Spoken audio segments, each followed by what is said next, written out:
Olha, vou falar um pouquinho do Fundo de Garantia por Tempo de Serviço. Como você sabe, quem tem conta inativa vai poder tirar essa grana agora no mês de março, né? Até contei para você que eu tenho lá, viu?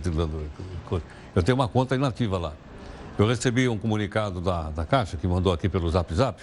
Eu recebi R$ 2,40 e tal, né? Porque eu tenho 500 e poucos reais depositados no Fundo de Garantia. Conta inativa. Eu vou pegar a grana assim que liberar.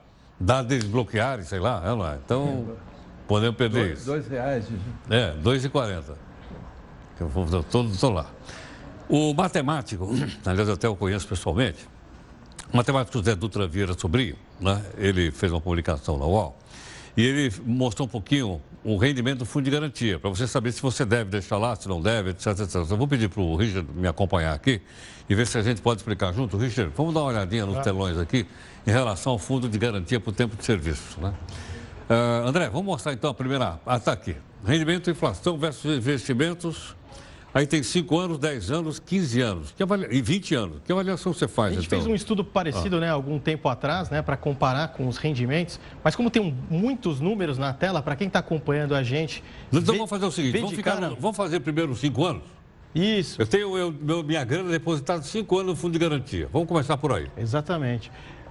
O seu dinheiro no FGTS, em 5 anos, rendeu 22%. Aí você fala, será que é um bom rendimento? Só que só a inflação, no mesmo período dos 5 anos, rendeu 40%. O que quer dizer a inflação? Seu dinheiro lá, quando você sacar, você compra menos coisas. Você teve uma perda de poder aquisitivo. Então, seu dinheiro se deteriorou lá no fundo de garantia. A poupança, ela rendeu 42%, né, no período de 5 anos e a bolsa 6%. Posso entender, então, que aqui, em 5 anos, o cidadão perdeu quase que metade do valor do seu... Isso, quase metade. Próximo a isso. E da Bolsa, como a Bolsa é muito volátil, dependendo do recorte que você faz do ano, você pode pegar um período de baixa, outro período de alta, a gente vai ver quando aumenta para 20 anos, a gente vai ver a diferença. 10 anos, rendeu 49%, a inflação acumulada foi de 82%. Então, peraí. Então, aqui ele perdeu mais.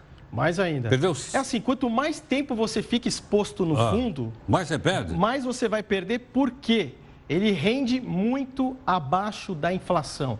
Então, conforme seu dinheiro vai ficando depositado lá, ele vai perdendo poder aquisitivo. Então, por exemplo, se a gente ir direto para 20 anos... Em 20 anos, o FGTS rendeu 202%. Aí você perguntaria para mim, nossa, maravilha, né? Triplicou seu dinheiro. Só que a inflação do período foi 250%. Se tivesse na caderneta de poupança, teria rendido 464%. E se tivesse nas ações, teria rendido 755%. Em resumo, é o seguinte... O fundo, o dinheiro que está no FGTS, ele perde de goleada para tudo. Para a inflação, para a caderneta de poupança, se a gente colocar os títulos públicos do Tesouro Direto, para a Bolsa de Valores. Então, assim, por que compensa sacar o dinheiro, já que agora vão permitir sacar? Porque você deixar o dinheiro lá, ele está perdendo poder aquisitivo. Então, quem puder usar o fundo de garantia... Não pense... Para comprar imóveis, deve usar. Tem que sacar mesmo, porque lá ele está perdendo valor ano após ano. Então, ele está se deteriorando. Então, falar, não, mas você vai esperar 20 anos... E você vai ter um rendimento muito abaixo da inflação e de outros investimentos. André, a gente tem mais uma lauda aí ou não? Mais uma? Então, vamos ver mais uma aí. Então, aqui ele calculou as perdas, né? Exatamente. Essa foi a primeira que nós apresentamos. Essa é outra tela, né? Essa daí nós acabamos de mostrar agora. Não, aqui ele está mostrando a perda real. Por exemplo, em 5 anos foi de 13%. Tá certo. Em 10 anos, 18%. 15 anos, 24%. E em 20 anos, 13%. Por que 20 anos o recorte é maior?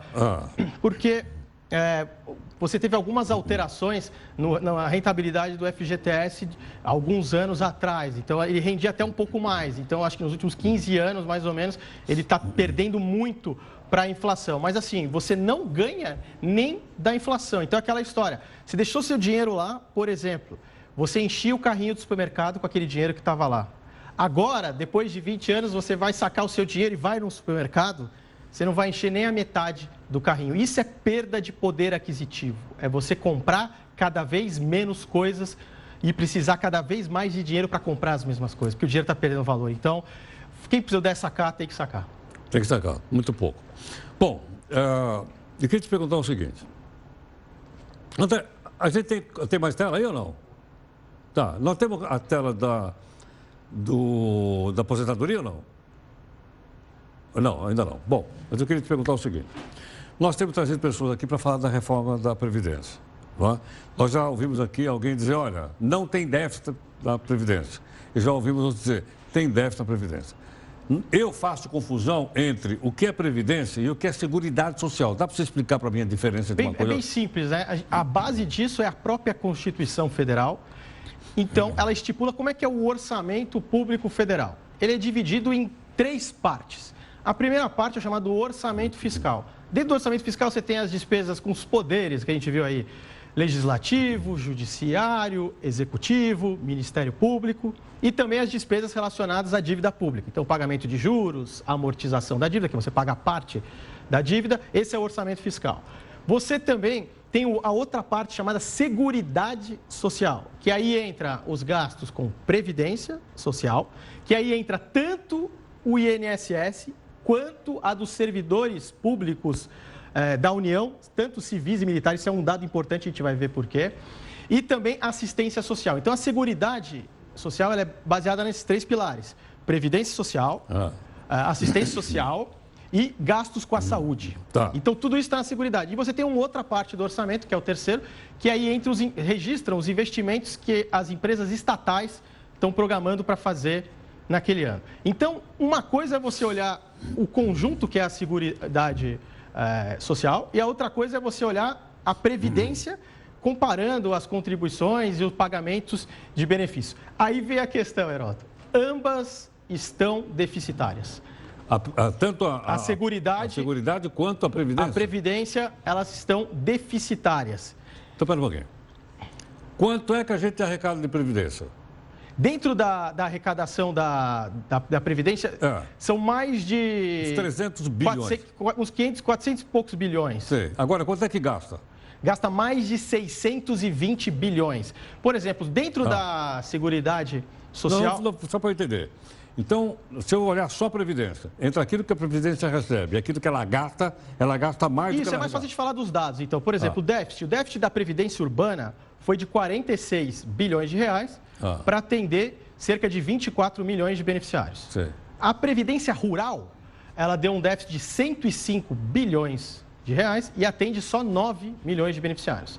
A dos servidores públicos, civis e militares da União, deu um rombo de 77 bilhões e atende só 1 milhão de beneficiários. Essa é pela ótica da Previdência Social. Só que quando a gente coloca na Seguridade Social, ela arrecadou 600 bilhões, aproximadamente, de receita. Se eu somar tudo, eu fiz um estudo, né, que era a tela, se entrar, a gente mostra todas, e gastou mais de 800 bilhões. Então, o déficit da Seguridade Social é de 260 bilhões de reais.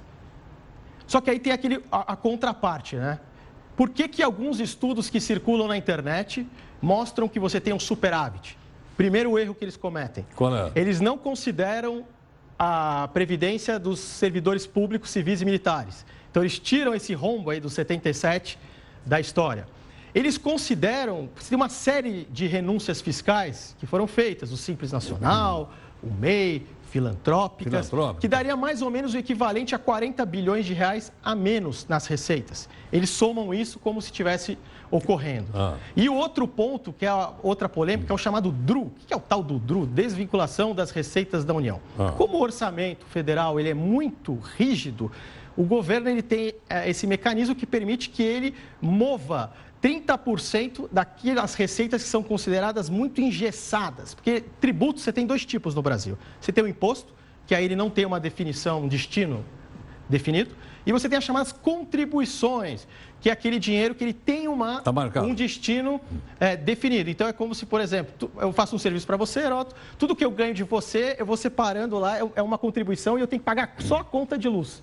Então, eu vou colocando lá o dinheiro e esse dinheiro só tem um destino, pagar a conta de luz. Eu fiz o cálculo, se a gente tirar a DRU da história, porque a DRU permitiu, então isso é um ponto que as pessoas levantam a polêmica, é verdade.